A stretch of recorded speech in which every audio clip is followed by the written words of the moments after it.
Good morning guys, this is Nihal here again with another video. We're actually in Melbourne today shooting this, and as you can see we've got in the perfect Melbourne weather. It's warm but it's also cold. We got heaps of wind, we got a bit of rain. You never know, it might have a rainbow, the sun might come out, or it might start to snow. So this is typical Melbourne for you. But today, regardless of all of that, we're going to be filming a video on the car. As I promised, I'm going to run you through what the car actually is, when I got it, all the work that I've put into it to get it to where it is today, to be able to do all these trips, go pretty much anywhere in Australia and survive out in the wild in all of this weather for as long as I need to. Righto. So for starters, it's a 1985 Nissan Patrol. It's 10 years older than me. I was born in 95, and the series is called MK. Now they did brought these out in petrol as well as diesel.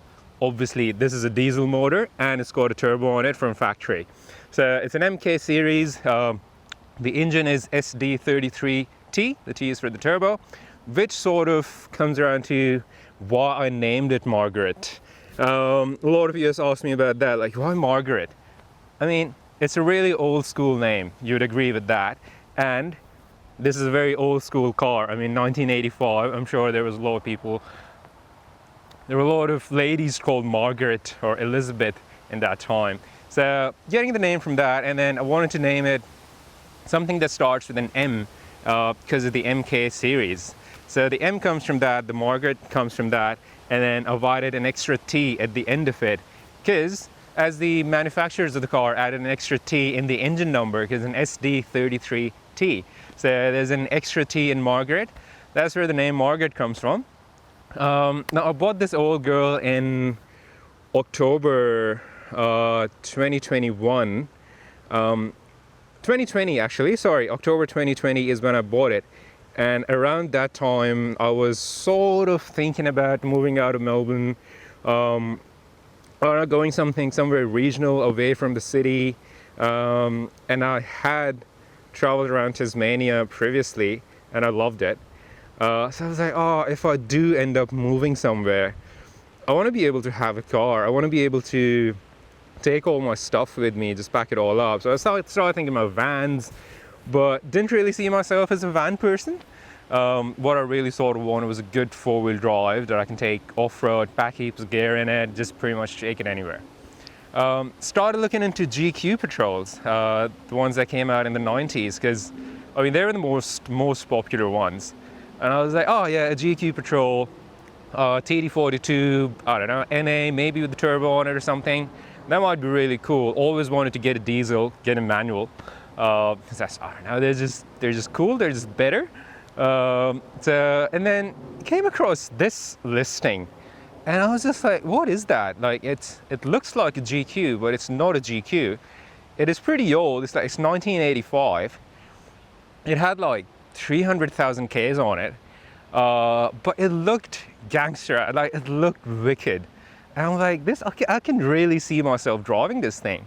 And it was put up at a reasonable price as well. So I'm like, oh, why not? I mean, I'll go have a look at it, see what it is, see how it drives. I mean, fair enough. Got in touch with the seller. The very typical, is this still available on marketplace thing. Did that, and the guy responded immediately. He was just like, oh yeah mate, come around, like, I don't know, tomorrow or whatever, and I'll show you the car, you can take it for a drive, see what you think. And I was like, all right, cool. I'll drive there, have a bit of a sauce. And now this was the time sort of around COVID. So cars were getting more and more expensive. Cars were getting, like, they were selling fast. So if I needed this, I had to act quick. So I'm like, oh, if I do go there and I like it, I better give this guy a deposit. Otherwise it's just gonna go. Because there were so many GKs that I saw, or 80 series Land Cruisers and stuff, that just like sold the next day. So went to his place, saw the old girl sitting outside on the street, just looking beautiful. I'm like, oh, this is so cool. Had a chat with the guy and he started it up for me, and I was just like, oh, this sounds mint. I mean, I can really see myself starting this up in the morning, somewhere in the bush, and just going forward driving. So anyway, long story short, it all came apart, it all came up pretty much, and bought it in October 2020, drove it back home. It was unregistered, so I had to fix up a few things, get a roadworthy certificate for it, and then join a club, put it on a club permit, do all of that, just register it, pretty much get it ready to start, ready to go, ready to drive. And yeah, I did all of that, and here she is now.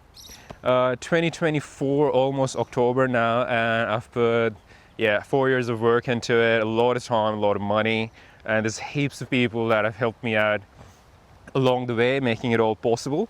So very thankful for all of those people. The place I work at, Eurotech Automotive, they've been very supportive. They've helped a lot with a lot of things.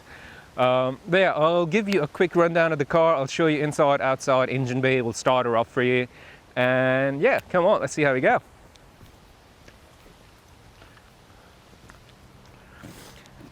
First thing, got the patrol badge, turbo badges and all that, so that looks really cool. We get inside the driver's door here. Let's do an engine bay first. Got a nice big ARB bull bar on it. I've put a winch on it. As I said, it's on club plates, Victoria. Bring this up. And there it is, the mighty SD33 turbo diesel engine. Pretty stock standard. I haven't pulled the engine apart yet because I haven't blown it up yet. The pretty stock standard engines, I've just added on a few more things onto it pretty much. Got the radiator sort of pressure washed, flushed and cleaned up and all of that because it was full of rust. Got rid of all the old intake system, deleted a couple of filters, and I've added that carbon fiber SAS intake to it. So that's all watertight going up to the snorkel. So that lets me drive through river crossings and do all that gnarly stuff. Don't get any water in the engine. Bigger battery. What I have gotten done to the engine though, just like the minor bits, I've gotten the injectors rebuilt, put some new glow plugs on it. Just like the very random sort of maintenance stuff to keep the engine healthy and strong and keep it going and keep me out of trouble. So yeah, did some new wiring and stuff, some relays and all that. New belts, new filters, pretty much just the regular maintenance stuff that I recommend everyone else to do.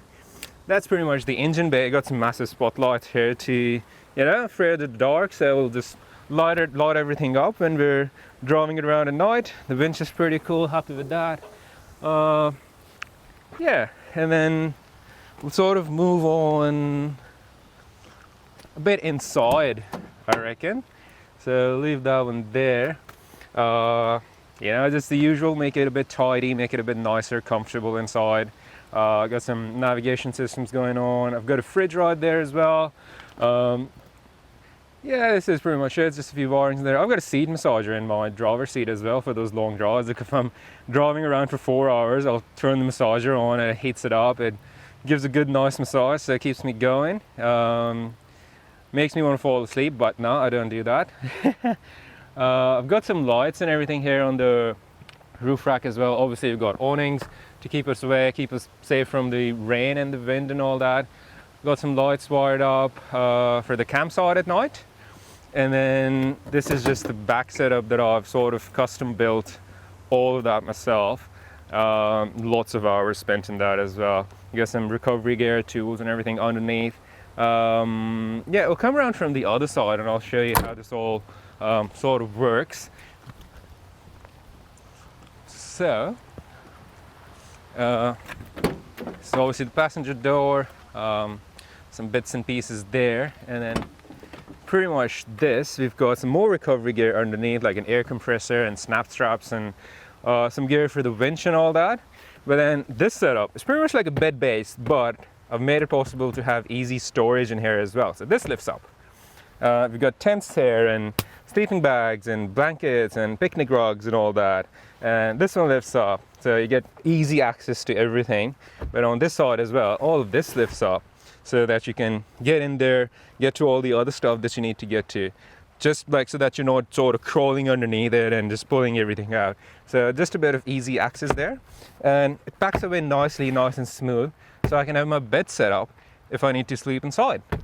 Some bags there. We'll open up the rear to show how I set up my bed and everything. So obviously spare tire, jerry can, 20 liters of extra fuel. This thing opens up. So it sits there. Then we got this. And then we have this. So this gives me a nice little bench if I want to, I don't know, prepare something or sit under the shade for a bit. I've got an awning there as well that extends out for about 2.5 meters, so it gives us a nice sunshade, rain shade and all of that. But this works pretty well as well. Got some drawers for some more recovery gear and all that, some cooking stuff. Got a table that sort of stores under here, so I can set up a table somewhere. A lot of the cooking equipment like stoves and plates and glasses and coffee and all that, this just packs away nicely in there. I got this little handy shelf to chuck some more recovery gear in, or I don't know, snatch straps or hammers or all the other dirty stuff that need to shove it out of the way. I've made this, all of that sort of just custom built to be able to store stuff and make the most out of all the space that I have. All right, the bed. So this is pretty easy. You just move the pillows out of the way. You just, there we go, extend that this way. Oh, yeah. That's better. And this goes out that way. And just feed that through. There we go. That's better. So you got this here. And then these come on this side. I mean, this doesn't look very comfortable, but trust me, I've had a lot of good nights sleep in here because you can hear the rain, you feel the wind, but this thing is very comfortable. I love this thing. Some nights I've slept better in this compared to my bed in my room. Then you got this thing for all my sleeping gear inside. Chuck a pillow there, chuck a pillow here. Got my Duno ready to go. And however, I don't have the curtains set up at the moment, but I've got these things and I can hang some curtains onto it, and pretty much this just becomes full on like real dark. Like I can sleep through a good bit of sunlight because it's fully sort of, what's the word? I can't think of a word. Oh, blackout blinds, they sort of are. So it completely blacks everything out. Put a sunshade in the front on the windscreen, and we're pretty much ready to go, get a good night's sleep, ready for next day's adventure.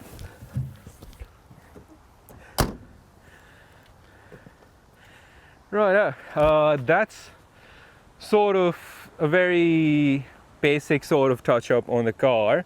Now obviously underneath, or more of the mechanical sort of things, it doesn't have a lift kit or anything on it yet. It is still on stock suspension. I'm able to run 32s on it, 32-inch mud tires, just some BFG Goodrich. Handles pretty well on those. I've done a little bit of an upgrade on the brake system, obviously just Bendix stuff. That's that, stock suspension, all the driveline and everything is pretty stock standard as it came out of the factory. Obviously I've done a lot of maintenance things on it, like fluids and all that, but the same diff and same gearbox and all of those things. It doesn't really have lockers on it or anything yet. It does have a very tight LSD in the rear diff, so that has, yeah, that's pretty powerful, pretty good off the road, on the road and all that, so it keeps me out of trouble. As you can see, it's got leaf springs in the rear as well as the front, so it's not the most comfortable ride, but I mean, it's durable, it's very reliable, and I mean, I don't remember I've gotten like badly bogged yet, but at the same time I haven't done a lot of like really scary gnarly four-wheel driving yet, so we'll see how that goes. But hopefully I've got enough recovery gear like the winch and snap straps and everything to get me out. Got some max tracks on the roof as well if need be. Oh yeah, just quickly, I do run a spare battery setup though, just a little one of those power top setups that just sits behind both of the seats, and all of these lightings on the roof bar, and a lot of the accessories like the fridge, There's like chargers and all those sorts of things run through the auxiliary battery, and that battery charges from the main battery when I'm driving the car. But when I'm parked somewhere on a campsite and I'm just staying there for a couple of days, I've got a solar panel on the roof that feeds into that battery as well. So during the day we got solar power charging that battery, and when I'm driving at night or whatever, we got the main battery charging that battery. So that's been pretty good. But yeah, pretty much this is about it. Lots of hours, time and money spent into this thing to bring it to its current state and to enable me to do all these trips, go across Australia, travel around, and now make heaps of videos and show you all of that as well, so you get to enjoy a lot of Australia as well. But yeah, that's about it. Hope you enjoyed this video, and we're gonna keep traveling around Melbourne for a little bit and then head somewhere else and start shooting a few more videos there as well. Hope you enjoyed this one. Thanks guys. Dude, that was